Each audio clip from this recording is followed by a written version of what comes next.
A lo largo de sus siglos de existencia, España ha sido un mosaico de culturas, conflictos y conquistas que han forjado el destino no solo de la península ibérica, sino también del mundo entero. Para entender este entramado histórico, debemos remontarnos a los primeros vestigios humanos en la región, alrededor de 35,000 años atrás. Con pueblos como los iberos y celtas, que precedieron a la complejidad cultural que caracteriza al territorio español.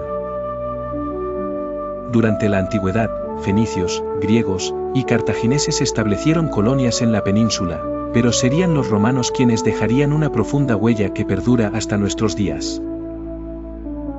Hispania se convirtió en una provincia vital del Imperio Romano, y su influencia es evidente en muchas estructuras arquitectónicas y vías de comunicación que aún se mantienen. Con la caída del Imperio Romano, la península fue invadida por los visigodos, quienes establecieron un reino que dejó importantes vestigios.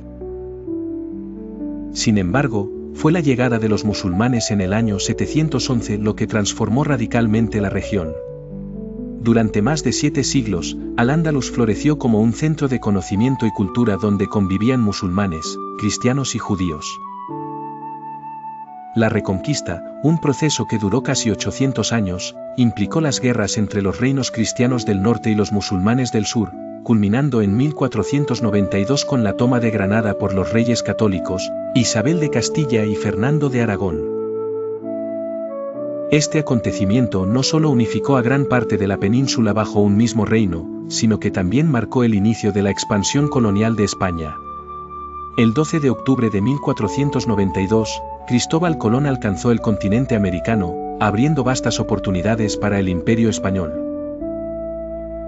España se extendió por gran parte de América, Filipinas y otras regiones del mundo. En este periodo, España se convirtió en la mayor potencia mundial, influyendo en la cultura, religión y política de vastos territorios.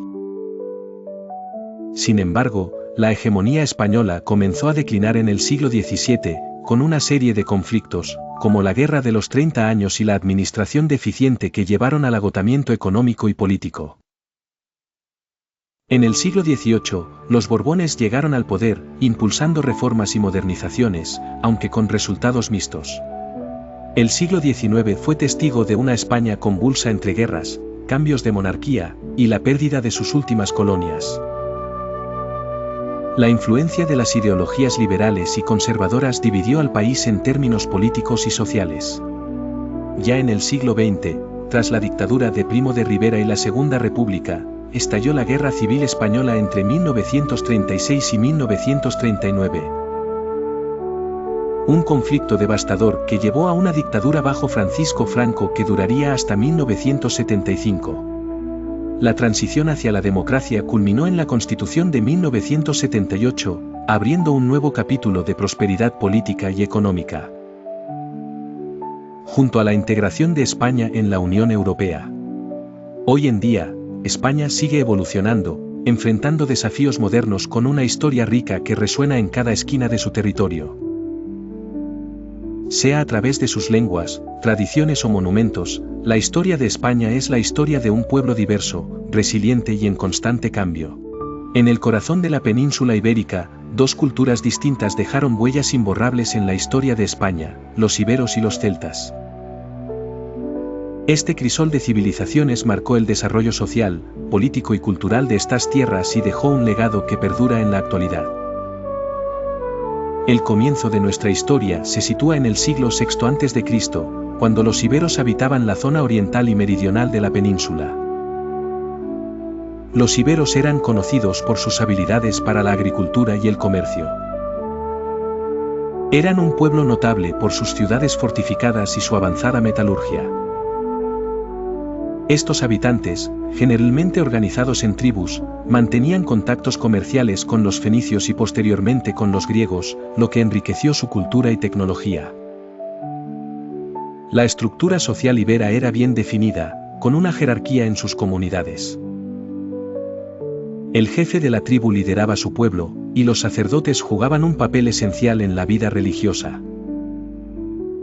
Artefactos como esculturas y cerámicas elaboradas nos ofrecen un vistazo a su habilidad artística y a su cosmovisión espiritual, que entrelazaba dioses y mitología. Mientras, los celtas, cuyo origen se rastrea hacia el norte de la península, se extendieron por la región montañosa y verde del noroeste. Estos pueblos eran expertos en el arte guerrero, lo que les permitió expandirse y establecer sus propios asentamientos. Al igual que los iberos, los celtas organizaron sus sociedades en torno a la figura del jefe y los druidas, quienes eran líderes espirituales y conservadores de la tradición. A diferencia de los iberos, los celtas vivían en comunidades menos centralizadas pero eran igualmente hábiles en el uso del hierro, lo que les daba ventaja en batalla. Su legado cultural está presente en las castros, fortificaciones en forma de círculos que salpican el paisaje gallego. Además, sus festivales estacionales aún perduran en el folclore y celebraciones regionales. En el siglo III a.C., el choque entre civilizaciones comenzó a intensificarse con la llegada de los cartagineses, y más tarde, los romanos. Los fenicios, griegos y cartagineses desempeñaron papeles cruciales en la historia antigua de España, cuando la península ibérica era un lugar lleno de riquezas y oportunidades para los navegantes y comerciantes del Mediterráneo. La historia comienza con los fenicios, un pueblo marinero originario de lo que hoy conocemos como el Líbano. Expertos en la navegación y el comercio, los fenicios llegaron a las costas españolas alrededor del año 1100 a.C., buscando metales preciosos y productos agrícolas. Fundaron las primeras colonias, con Gadir, la actual Cádiz, siendo una de las más importantes. Esta ciudad pronto se convirtió en un próspero centro comercial, donde intercambiaban objetos de lujo por metales como oro y plata, obtenidos del interior de la península. El relato se desarrolla con la llegada de los griegos. A partir del siglo VIII a.C., los griegos comenzaron a establecer sus propios asentamientos en la costa oriental de la península ibérica. La ciudad de Emporión, en la actual provincia de Girona, es uno de los ejemplos más representativos. Los griegos no solo comerciaban, sino que también introdujeron su cultura y sus costumbres. Se llevaron de España aceites, vinos y tejidos, a cambio de cerámicas, joyas y armas. La influencia griega fue palpable en el arte, la filosofía y el desarrollo urbano de la población local. A medida que los griegos y los fenicios competían por el control del comercio en el Mediterráneo, los cartagineses entraron en escena. Originarios de Cartago, una colonia fenicia en el norte de África, comenzaron a interesarse por las riquezas de España. Se dice que su influencia comenzó a crecer significativamente a partir del siglo VI a.C., cuando lograron establecer su dominio sobre las antiguas colonias fenicias. La figura de Aníbal, el distinguido general cartaginés, es central en el relato. En su afán por expandir el poder cartaginés, Aníbal decidió cruzar los Alpes con elefantes para atacar Roma. Pero antes de este famoso episodio, su influencia ya se sentía en Iberia. Cartago había establecido una presencia militar y económica sólida, lo que les permitió controlar gran parte del comercio y recursos minerales. El desenlace llega con el conflicto entre Roma y Cartago, conocido como las Guerras Púnicas. Los cartagineses utilizaban las riquezas de España para financiar sus campañas militares. La península ibérica se convirtió en un campo de batalla crucial entre estas dos potencias. Finalmente, tras la derrota de Cartago en la Segunda Guerra Púnica, los romanos se hicieron con el control de la región. Este relato no solo narra los acontecimientos históricos, sino también la interacción cultural y económica que moldeó la futura identidad de España. Las huellas de estos pueblos son aún visibles en la arquitectura, el lenguaje, y las tradiciones que conforman la rica herencia del país. La historia de España con los fenicios, griegos y cartagineses es un testamento de un pasado dinámico y multicultural que merece ser contado y recordado. En los albores del primer milenio, Hispania se encontraba bajo el dominio del Imperio Romano, un vasto y floreciente territorio que abarcaba gran parte de la península ibérica, actual España y Portugal. Esta provincia era conocida por su riqueza en recursos naturales, su posición estratégica para el comercio y su diversidad cultural. A través de sus tierras, los romanos dejaron un legado profundo que hasta hoy se puede rastrear en la arquitectura, la infraestructura y la lengua de los pueblos actuales. La romanización de Hispania fue un proceso que comenzó con la Segunda Guerra Púnica, cuando el general romano Escipión el Africano arrebató el control a los cartagineses. Desde entonces, bajo el mandato de la República y luego del Imperio, Hispania fue transformándose en una importante región para Roma. Se trazaron caminos que conectaban las principales ciudades, se levantaron acueductos y templos, y se establecieron ciudades como Emérita Augusta, actual Mérida, y Tarraco, Moi Tarragona, que aún preservan vestigios de su esplendor romano. Los habitantes de Hispania pronto adoptaron la lengua latina, y con ella la cultura, el derecho y las costumbres romanas. La sociedad hispano-romana prosperaba gracias a la agricultura, la minería y el comercio, convirtiéndose en una pieza clave del engranaje económico romano.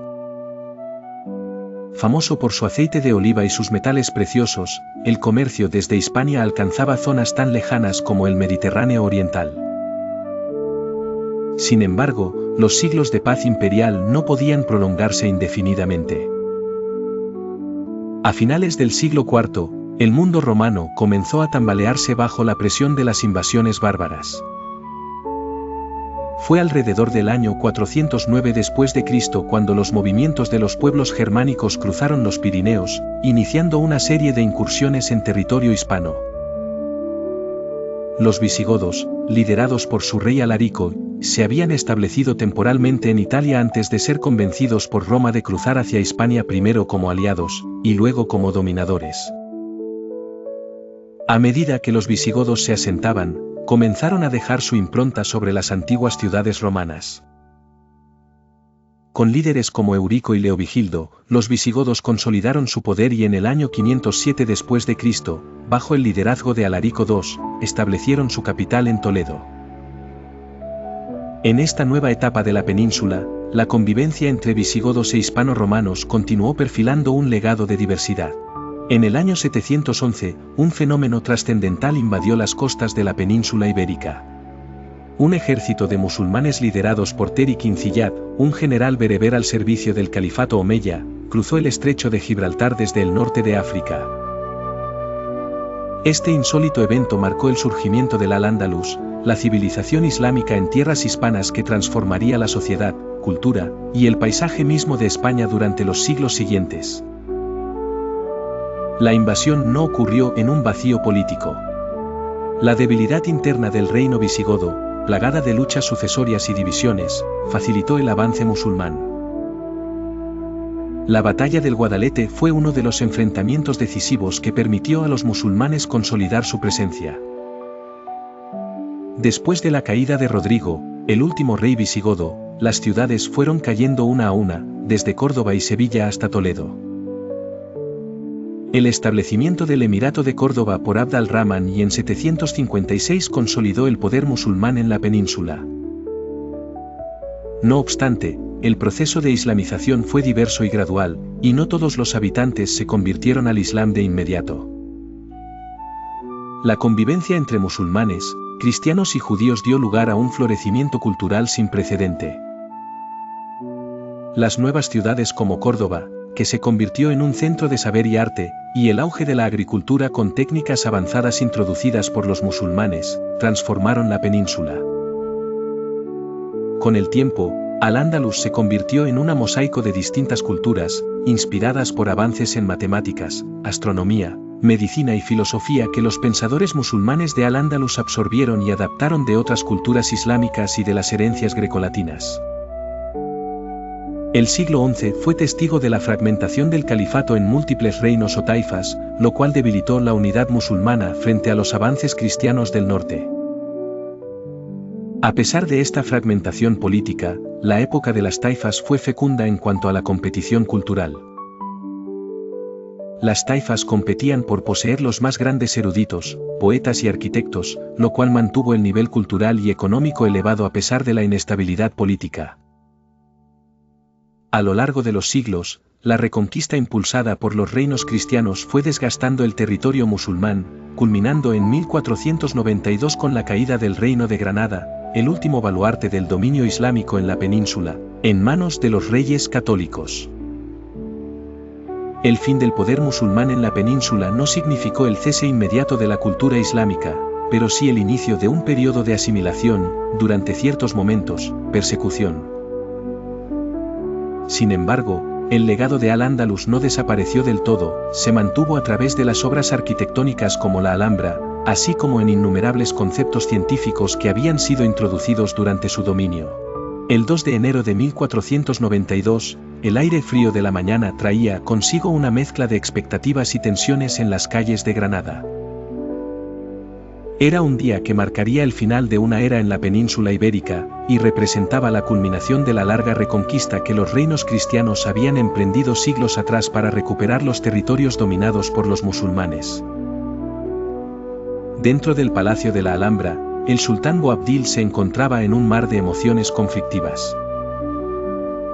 Sabía que la situación era insostenible, los meses de asedio por parte de las tropas castellanas habían diezmado los suministros y el apoyo dentro de sus filas menguaba cada día más. Con un rostro demacrado por las noches de insomnio y las decisiones difíciles, Boabdil se preparaba para lo inevitable, la rendición de la última joya del poder musulmán en Al-Ándalus. Por otro lado, los reyes católicos, Isabel de Castilla y Fernando de Aragón, aguardaban juntos en su campamento de Santa Fe. Vestidos con tejidos finos y las insignias reales, su porte reflejaba un control firme y una determinación inquebrantable. Isabel, una reina conocida por su inteligencia y sagacidad política, observaba detenidamente los movimientos a su alrededor mientras daban los últimos toques a los acuerdos ya negociados con Boabdil. Con el amanecer, los emisarios de Boabdil cruzaron el umbral de la Alhambra, portando la llave simbólica de la ciudad como signo de la cesión. En un solemne acto, Boabdil entregó la llave a Fernando, sin derramar una sola lágrima, pero con los ojos cargados de un dolor silencioso y la dignidad intacta de un líder que había perdido su tierra. La procesión que siguió fue majestuosa. La bandera cristiana ondeó en lo alto de la Torre de la Vela como testimonio del nuevo dominio. Los habitantes de Granada, atónitos y asustados, miraban desde las ventanas como la historia cambiaba ante sus ojos. Algunos lloraban por el fin de la influencia musulmana, mientras que otros miraban con esperanza un futuro incierto bajo una nueva regla. A lo lejos, cuando Boabdil marchaba con su séquito hacia el exilio, el eco de su sollozo final resonó en las colinas cercanas. Este se convirtió en el icónico suspiro del moro, un lamento por todo lo perdido, que la tradición convertiría en leyenda. Con la conquista de Granada, los reyes católicos no solo consolidaban su dominio sobre España, sino que también abrían un nuevo capítulo para el Reino de España. A finales del siglo XV, España se encontraba en un momento crucial de su historia. Tras la unificación de los reinos de Castilla y Aragón gracias al matrimonio de los reyes católicos, Isabel y Fernando, el país poseía una fuerza política y militar sin precedentes. Esta nueva estabilidad interna permitió a España dirigir su mirada al horizonte y pensar en la expansión más allá de sus fronteras conocidas. El primer gran paso hacia esta expansión se dio en 1492, cuando Cristóbal Colón, bajo el patrocinio de los reyes católicos, zarpó en busca de una nueva ruta hacia las Indias Orientales. Su llegada a lo que hoy conocemos como América marcó el comienzo de una era de exploración y conquista. En poco tiempo, se establecieron asentamientos y comenzaron las expediciones para explorar y reclamar territorios en nombre de la corona española. Durante los siglos XVI y XVII, España alcanzó el auge de su imperio, controlando vastas áreas de América. Figuras históricas como Hernán Cortés y Francisco Pizarro lideraron expediciones que resultaron en la conquista de los imperios azteca e inca, respectivamente. Estas conquistas no solo trajeron grandes cantidades de oro y plata a España, fortaleciendo su economía, sino que también pusieron en marcha un intercambio cultural y biológico conocido como el intercambio colombino. Simultáneamente, en Asia, la presencia española se consolidó en las Filipinas. Nombradas en honor al rey Felipe II, las islas se convirtieron en el centro de operaciones español en Asia. El Galeón de Manila, una ruta comercial que conectaba a Acapulco en Nueva España con Manila en Filipinas, era una de las rutas comerciales más importantes del mundo, llevando no solo mercancías, sino también cultura e ideas entre continentes. En África, aunque la presencia española fue más limitada comparada con América y Asia, también se establecieron fortificaciones en las zonas del norte del continente, actuando como puntos estratégicos para el comercio y defensa contra otras potencias europeas. El proceso de expansión española no estuvo exento de conflictos y resistencias. En América, la presencia y las políticas españolas a menudo se encontraron con la resistencia de las poblaciones indígenas. A lo largo de los años, se pudieron observar diversos levantamientos y guerras en territorios americanos, así como también la promulgación de leyes como las leyes nuevas, que buscaban proteger un poco más a los pueblos originarios y regular los abusos de los colonizadores españoles. A medida que el tiempo avanzaba, otras potencias europeas comenzaron a desafiar el dominio español en el mundo. España, en el siglo XVII, era un país en el centro de una compleja red de influencias políticas, sociales y culturales. Este periodo, también conocido como el Siglo de Oro, brilló por su esplendor artístico, las intrigantes luchas de poder y la vibrante vida urbana y rural que lo caracterizaban. En las calles de Madrid, que se había convertido en la capital en 1561, se podía observar el ir y venir de comerciantes, artistas y nobles. La ciudad florecía pese a sus aspectos decadentes. Las tabernas y mercados eran centros de conversación y debate donde se discutían desde dramas de Calderón de la Barca hasta las últimas novedades de la corte.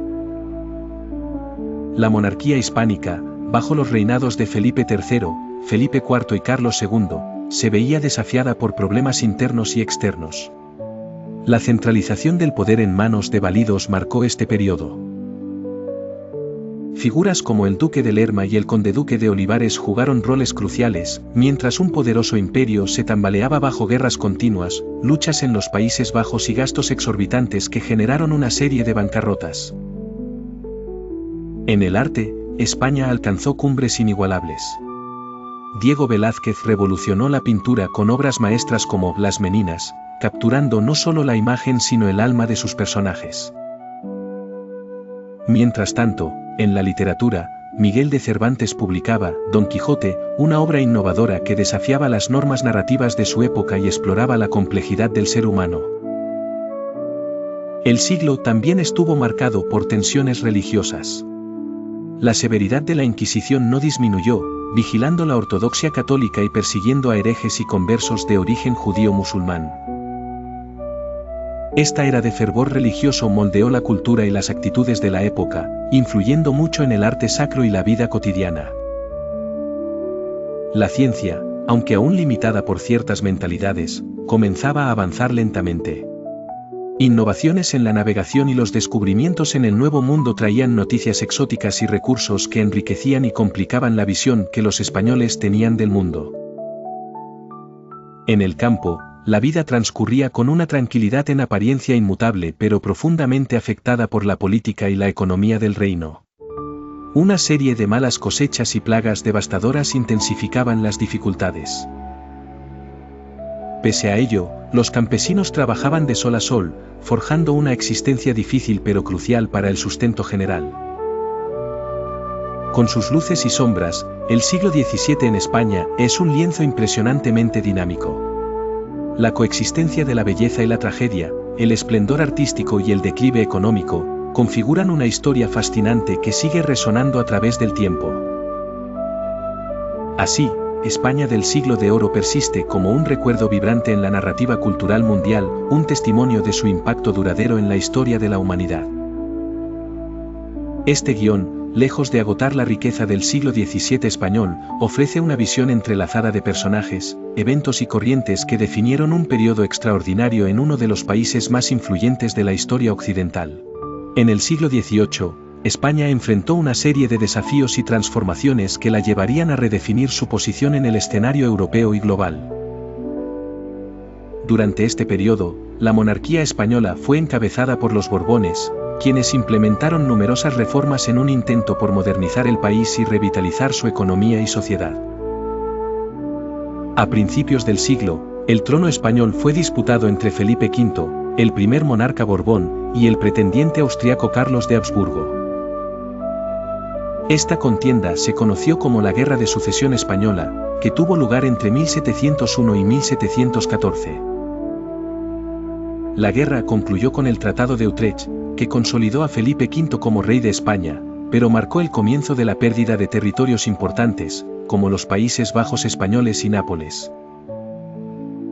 Felipe V y sus sucesores, los monarcas borbones, como Fernando VI y Carlos III, trabajaron arduamente en reformas que pretendían centralizar el poder y mejorar la administración pública. Carlos III, en particular, fue conocido por su programa ilustrado de reformas, que incluyó mejoras en la agricultura, la industria, la educación y la infraestructura. Apoyó proyectos urbanos en Madrid que consolidaron su reputación como el mejor alcalde de Madrid. Durante este siglo, España también experimentó profundos cambios en su estructura social. Las ideas de la Ilustración comenzaron a penetrar lentamente en el país, aunque con resistencia por parte de instituciones tradicionales como la Iglesia. A pesar de esto, se fomentó la creación de sociedades científicas y literarias que promovían el conocimiento y el progreso. España también mantuvo un imperio colonial vasto que incluía territorios en América, Asia y África. Sin embargo, la administración de estos territorios se vio afectada por problemas como la corrupción y las dificultades económicas. Aún así, las colonias proporcionaban recursos valiosos que eran esenciales para la economía española. En el ámbito cultural, el siglo XVIII en España fue testigo de un florecimiento de las artes y las letras. El siglo XVIII también fue una época de tensión internacional para España. España en el siglo XIX fue una nación atrapada en un torbellino de cambios políticos, sociales y económicos. Este siglo, conocido por sus constantes altibajos, estuvo marcado por las guerras, las revoluciones y las reformas que siempre parecían llegar tarde o no surtir el efecto esperado. La historia comienza con un país que había perdido su lugar como superpotencia global. En el año 1808, España fue invadida por Napoleón Bonaparte, lo que llevó al inicio de la Guerra de la Independencia. La resistencia popular jugó un papel crucial mientras las fuerzas españolas luchaban para expulsar a los ejércitos franceses. Durante el mismo periodo, la política interna fue extremadamente volátil. Las Cortes de Cádiz, en 1812, dieron luz a la primera Constitución española, mientras Fernando VII, al regresar al trono en 1814, inmediatamente la derogó, estableciendo de nuevo una monarquía absolutista. Esta constante disputa entre absolutismo y liberalismo sería una característica persistente a lo largo del siglo. Paralelamente, España se enfrentaba a la pérdida de sus colonias en América Latina. En un breve plazo, prácticamente todas las colonias se declararon independientes, algo que debilitó aún más la posición económica y política del país. A mediados del siglo, en 1833, murió Fernando VII y comenzaría la Primera Guerra Carlista, otro conflicto interno que ensombreció la estabilidad del país. Las disputas por la sucesión al trono entre Isabel II y Carlos María Isidro de Borbón desataron años de violencia. Culturalmente, el siglo XIX también vio el resurgimiento de movimientos artísticos y literarios. Los intelectuales y artistas buscaban modernizar el país y conectar con corrientes europeas, en particular el romanticismo. Con figuras como Gustavo Adolfo Bécquer y Rosalía de Castro, comenzaban a explorarse temáticas nacionales y una espiritualidad que reflejaba la realidad social de la época. En el ámbito económico, España empezó lentamente a industrializarse. Aunque el proceso era mucho más lento que en otros países europeos, las regiones como Cataluña y el País Vasco mostraban signos de desarrollo, con la aparición de fábricas textiles y metalúrgicas.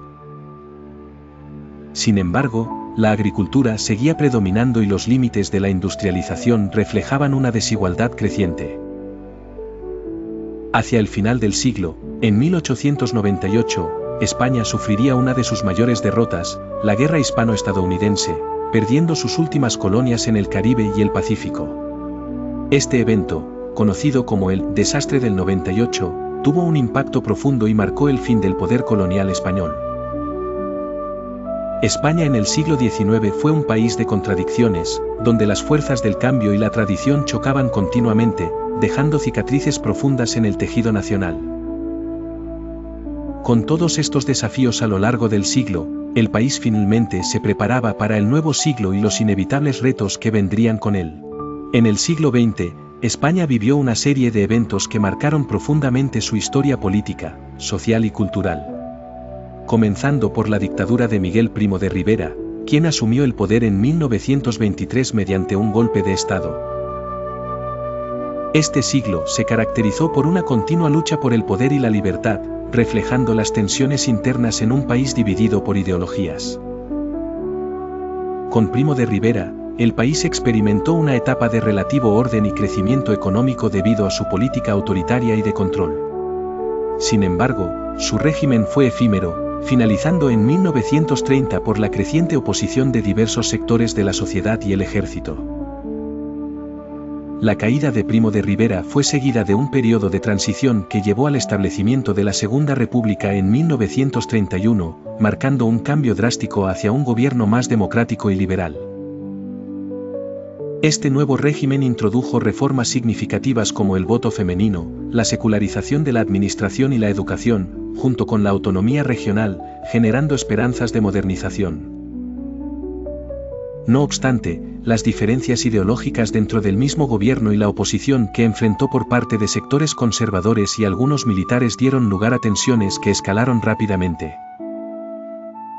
La situación culminó en 1936 con el inicio de la Guerra Civil Española, una lucha sangrienta y devastadora que dividió al país en dos facciones principales, los republicanos, quienes apoyaban a la Segunda República, y los nacionalistas, dirigidos por Francisco Franco, que abogaban por un gobierno autoritario. Después de 3 años de batallas brutales y sufrimientos incalculables por parte de la población, la guerra finalizó con la victoria de Franco en 1939, quien instauró una dictadura que perduró hasta su muerte en 1975. Durante la dictadura de Franco, España vivió bajo un régimen autoritario que suprimió las libertades civiles, controlando los medios de comunicación y la vida política del país. Este periodo, aunque marcado por represión y censura, también vio ciertos desarrollos económicos, especialmente en las décadas de 1960 y 1970, cuando el país inició un proceso de industrialización y urbanización que transformó su economía. La muerte de Franco abrió las puertas a una nueva era en España con la transición hacia la democracia. En 1978, se promulgó una nueva constitución que restableció el sistema democrático y los derechos civiles, iniciando el proceso conocido como la Transición Española. Este periodo fue crucial en la consolidación de la democracia, enfrentando desafíos significativos para asegurar la estabilidad política y social. España se transformó en una nación democrática con una monarquía constitucional, recibiendo reconocimiento y comenzando a integrarse activamente en el escenario internacional. En 1986, España se convirtió en miembro de la Comunidad Económica Europea, precursor de la Unión Europea, lo que contribuyó al desarrollo económico y una mayor apertura de la sociedad española hacia el mundo.